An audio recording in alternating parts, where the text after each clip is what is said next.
Hello friends, मार्गदर्शन competition classes में आपका स्वागत है। आज हम आपको अलाउद्दीन के राजत्व सिद्धांत के बारे में बताएंगे। पिछले वीडियो में हमने अलाउद्दीन की पहले खिलजी वंश की स्थापना, फिर अलाउद्दीन खिलजी की उत्तर भारत की विजय, अलाउद्दीन की दक्षिण भारत की विजय, अलाउद्दीन की दक्षिण नीति, इन सब के बारे में बताया था। आज मैं आपको अलाउद्दीन खिलजी की राजत्व सिद्धांत अर्थात अलाउद्दीन के राजनीतिक आदर्श के बारे में बताऊंगा। तो मैं देखता हूं कि अलाउद्दीन का जो राजत्व सिद्धांत था किसी भी दैवीय शक्ति पर आधारित नहीं था। किसी भी दैवीय शक्ति पर आधारित होने के बजाय अलाउद्दीन का राजत्व स्वयं अपने अस्तित्व द्वारा अपना औचित्य सिद्ध कर सकने वाला राजत्व सिद्धांत था। तो हम देखते हैं अलाउद्दीन के राजत्व सिद्धांत का जो आधार है वो है तलवार की शक्ति। अगर ये आपसे पूछा जाए अलाउद्दीन के राजत्व के सिद्धांत का आधार क्या है, तो ये तलवार की शक्ति। देखिए, मैंने जब आपको खिलजी वंश की स्थापना के बारे में बताया था, जलालुद्दीन खिलजी जब सुल्तान बनता है तब भी मैंने बताया था कि जलालुद्दीन खिलजी ने जो अपने वंश की स्थापना की है, जो सुल्तान का पद उसने प्राप्त किया है, ना तो वंशानुगत आधार पर, ना ही जातीय भावना के आधार पर, और ना ही किसी षड्यंत्र के आधार पर, बल्कि उसने अपनी योग्यता के आधार पर स्थापित किया था। और उस समय समझ सकते हैं कि योग्यता में सर्वाधिक जो अनिवार्यता थी वो थी तलवार की शक्ति।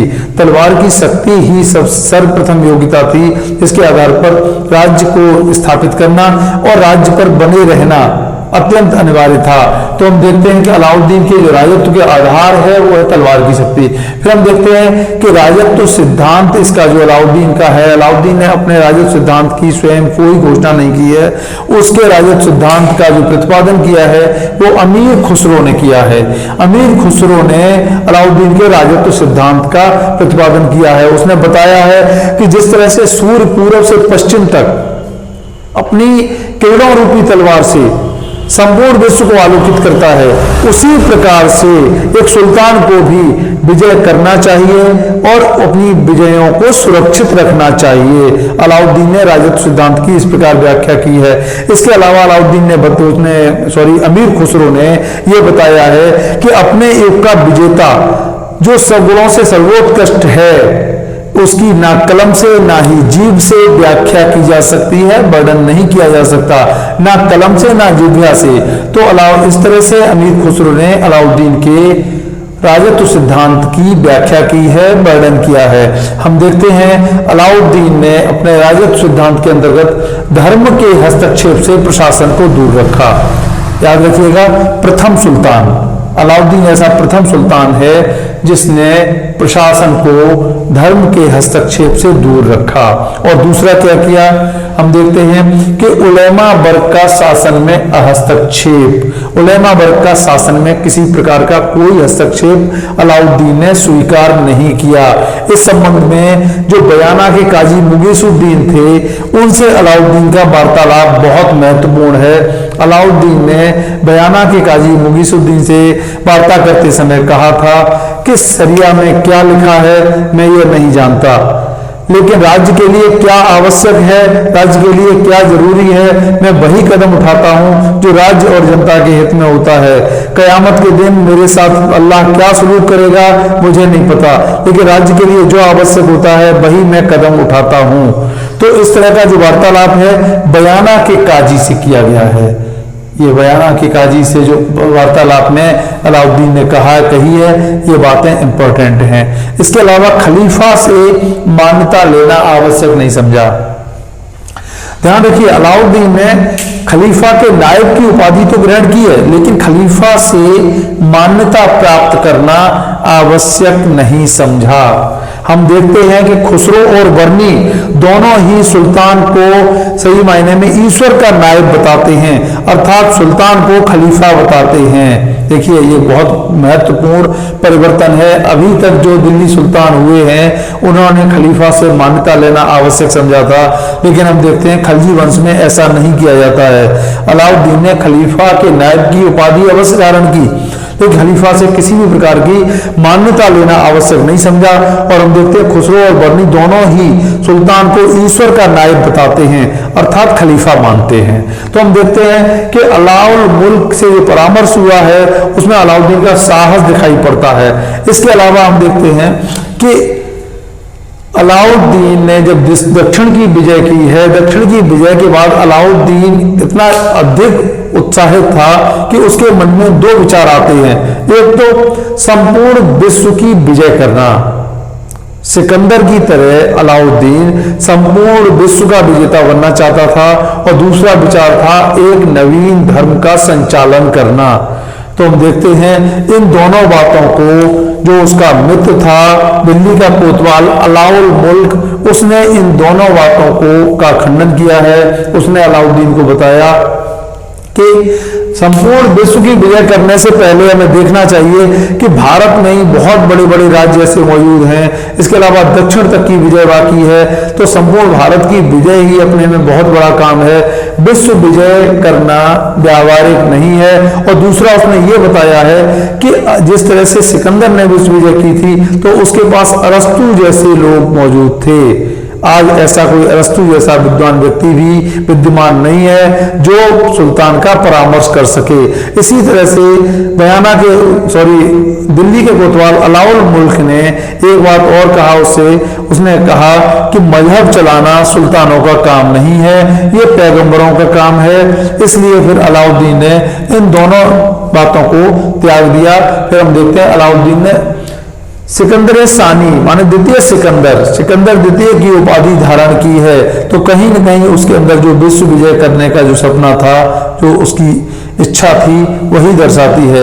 फिर हम देखते हैं कि अमीर खुसरो ने खजाइन फतूल में अलाउद्दीन को विश्व का सुल्तान, इंपॉर्टेंट है ये फैक्ट, पृथ्वी के शासकों का सुल्तान, अपने एक का विजेता, जनता का चरवाहा कहा है। इंपॉर्टेंट है ये किसने कहा? अमीर खुसरो ने कहा। अमीर खुसरो की किताब खजाइन फतूह में कहा गया है। किस सुल्तान के बारे में कहा गया है? तो अलाउद्दीन खिलजी के बारे में कहा गया है। तो इस तरह से हम देखते हैं कि विश्व विजय और नवीन धर्म, इन दोनों चीजों को वो त्याग देता है।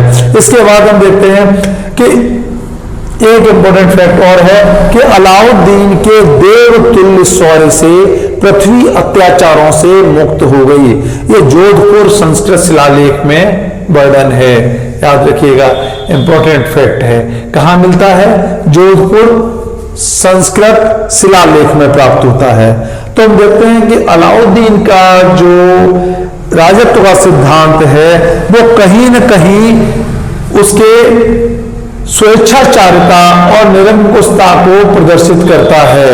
अलाउद्दीन ने जो अपना राजत्व का सिद्धांत दिया है वो स्वेच्छाचारिता और निरंकुशता ही इसका आधार था, हम देखते हैं। लेकिन उसके बाद भी अलाउद्दीन ने जिस तरह से विस्तारवाद की नीति को अपनाया, संपूर्ण उत्तर भारत में अपनी सल्तनत का विस्तार किया, वही अलाउद्दीन दक्षिण में अनावश्यक विवेकहीन प्रसार से अपने को बचाता है। इसके अलावा हम देखते हैं राजपूताना की विजय के दौरान भी बाद में चित्तौड़गढ़ मालदेव जो अलाउद्दीन का विश्वस्त था उसे सौंप दिया जाता है। इस तरह से अलाउद्दीन विस्तारवाद के साथ साथ विवेकहीन प्रसारवाद से पूरी तरह से मुक्त था। माने अलाउद्दीन की सोच इस मामले में अत्यधिक व्यावहारिक थी। तो देखिए यही चीजें अलाउद्दीन की दिल्ली सल्तनत के अन्य सुल्तानों से अलाउद्दीन को एक ऊंचा स्थान प्रदान करती हैं कि अलाउद्दीन ने विस्तारवाद के बाद भी एक व्यावहारिक विस्तारवाद को अपनाया, एक विवेकहीन प्रसारवाद की अंधी दौड़ में वो नहीं पड़ा, और इसीलिए उसका अपना विजय अभियान पूर्ण रूप में हमें सफल दृष्टिगत होता है और अलाउद्दीन दिल्ली सल्तनत के अन्य सुल्तानों के समक्ष एक उच्चता ग्रहण करता हुआ दृष्टिगत होता है। फिर हम देखते हैं कि अलाउद्दीन और बलबन के राजत्व सिद्धांत की तुलना, अगर बलबन के राजत्व सिद्धांत और अलाउद्दीन के राजत्व सिद्धांत की बात की जाती है तो हम देखते हैं कि बलबन ने अपने राजत्व सिद्धांत की घोषणा की है, जबकि अलाउद्दीन ने अपने राजत्व सिद्धांत की कोई भी घोषणा नहीं की।